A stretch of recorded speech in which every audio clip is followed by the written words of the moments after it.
Olá, meu querido irmão, minha querida irmã, a paz do Senhor Jesus Cristo. Hoje, por motivo de muita chuva e muito vento, eu tive que gravar aqui no interior da minha casa. Bom, vamos ao texto que está em Mateus capítulo 2. Ele começa assim: Jesus nasceu na cidade de Belém, na região da Judéia, quando Herodes era rei da terra de Israel.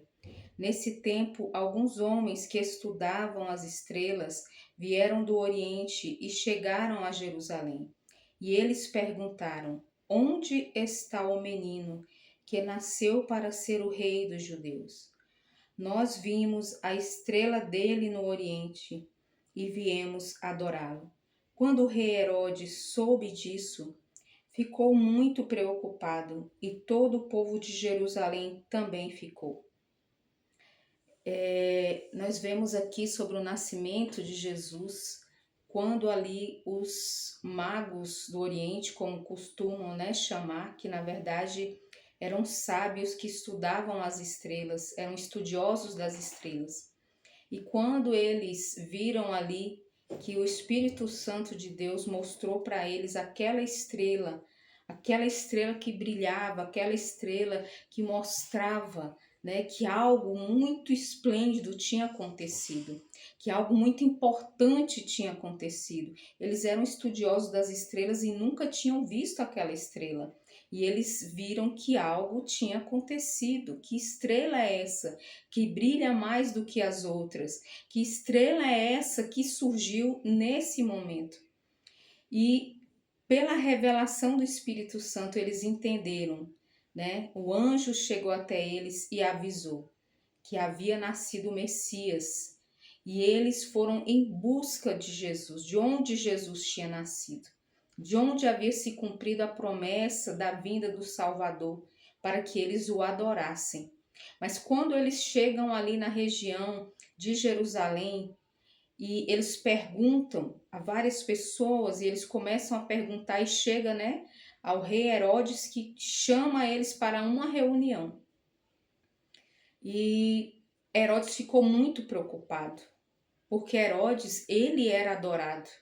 Ele era o rei de Jerusalém e ele era adorado como um rei. Então, ele se vê ameaçado, ele se sente ameaçado ao saber que havia um outro rei, o rei dos judeus.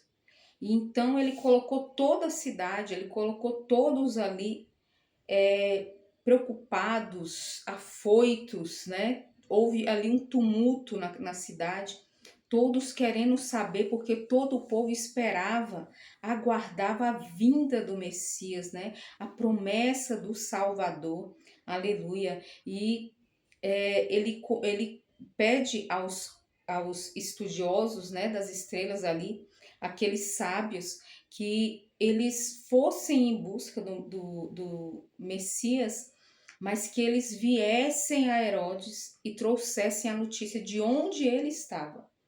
E você vê ali que Herodes, ele tenta manipular,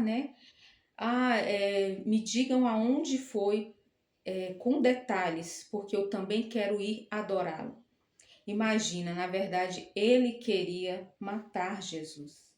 E então os magos, eles seguem o seu caminho e ali, com orientações também de Deus, a direção do Espírito Santo, eles encontram ali o estábulo, o local do nascimento de Jesus, e encontram Maria, José, Jesus ali, bebê, e ali eles o adoram. Eles levam ali as suas ofertas de adoração, que era ouro, incenso e mirra. E muitos falam, sobre o simbolismo dessas ofertas, Ouro que representa o próprio reino dos céus, A Bíblia diz que lá as ruas são de ouro, Mostrando que aquilo que para os homens é tão valoroso aqui, lá nós vamos pisar, Mas aquilo que é o mais valoroso para os homens, que não perde o valor, O ouro, simbolizando que Jesus Cristo realmente é o Rei dos Reis e que Ele é o maior tesouro e que Ele é digno de adoração. né? O incenso, que também representa a adoração, a mirra, que representa a unção, o perfume, a fragrância de Cristo, que ele é o ungido para salvar, que ele é o Messias, o Salvador, e nós, todos nós, devemos adorá-lo, né? E como a palavra diz, né, que Jesus, ele se humilhou, ele veio em forma humana, ele veio em forma de homem. E ali, quando os estudiosos das estrelas, os magos do Oriente, adoram a Jesus, que eles partem, como eles foram avisados por anjos, eles tiveram essa revelação que não voltassem pelo mesmo local. E eles voltam para a sua cidade por outro lugar. E José, ele é avisado em sonhos, ele é avisado em sonhos que ele tinha que sair daquele local, porque Jesus estava em perigo. Herodes, quando ele percebeu que os magos tinham enganado, ele ficou muito furioso, ele ficou muito irado.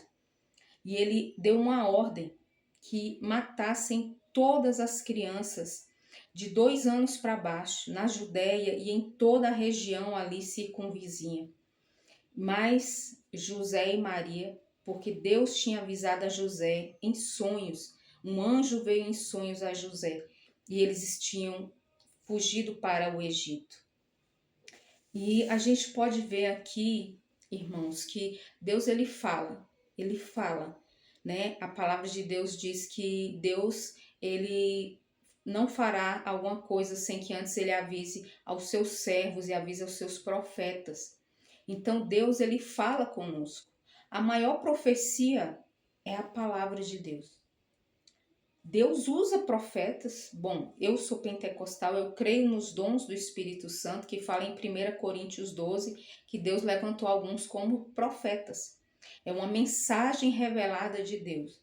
E não quer dizer apenas a profecia, que a pessoa vem em línguas, no dom de línguas, trazer uma profecia para você sobre o seu futuro, sobre algo que Deus quer falar a respeito da sua vida, da sua família, algum livramento, algum plano, uma bênção que ele vai trazer para você. Eu creio sim que Deus tem profetas e que ele usa sim homens e mulheres de oração comprometidos com ele para trazer uma mensagem profética.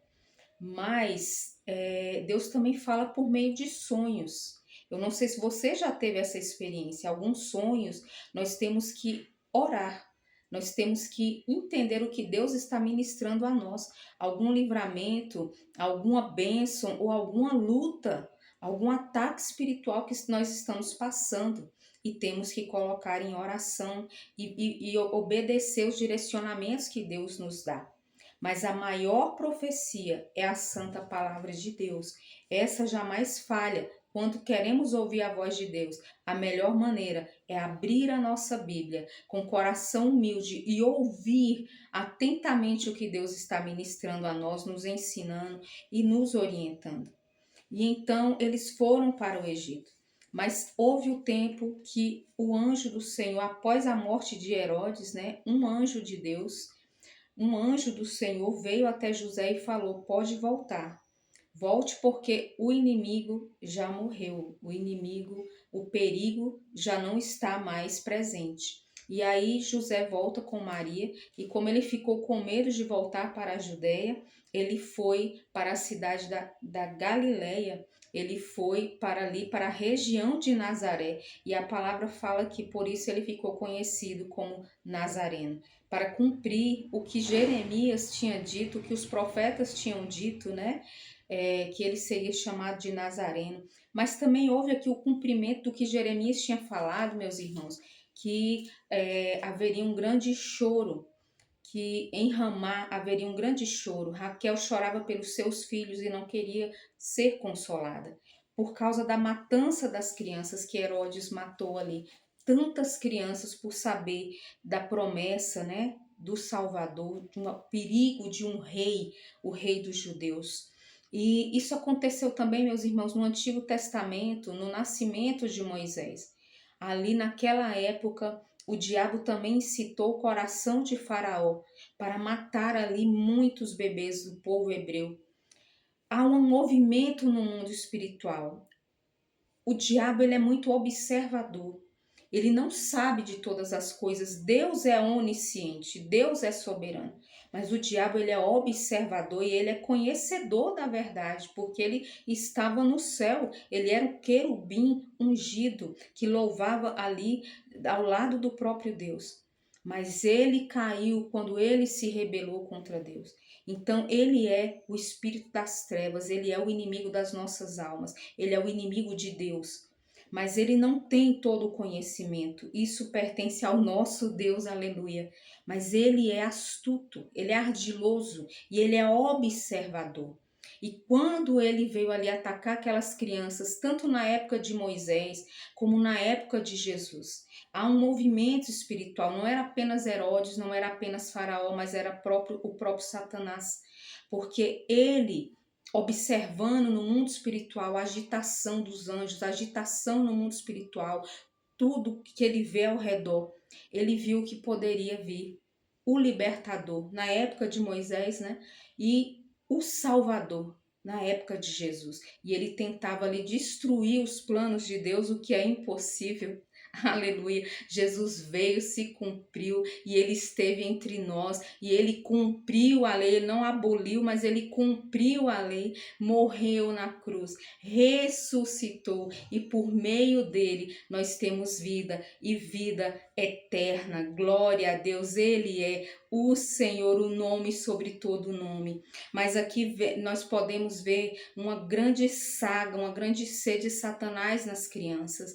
Precisamos sempre orar pelas crianças, precisamos criar nossas crianças, ensina a criança no caminho. Não é você apenas mostrar, mas é você dar o exemplo, você meditar na Bíblia junto com as crianças, ensiná-las a orar, ensiná-las a caminhar com Jesus na verdade da palavra, e você também está sempre orando. Nós temos um dever de sermos intercessores pelas crianças. Hoje nós vemos a cultura, nós vemos o mundo ao nosso redor, que tenta destruir as crianças, a sua pureza, os adolescentes, os jovens, que tenta afastá-los e torná-los inimigos de Deus, rebeldes, um povo de coração duro. Mas nós temos algo muito forte, a nossa oração. Ore pelas crianças. Fale de Jesus para uma criança.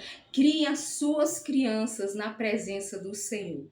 Que Deus abençoe você. Até amanhã. Curte, comente, compartilhe. Deixe aqui um comentário de onde você está ouvindo. Que Deus abençoe poderosamente a sua vida em nome de Jesus.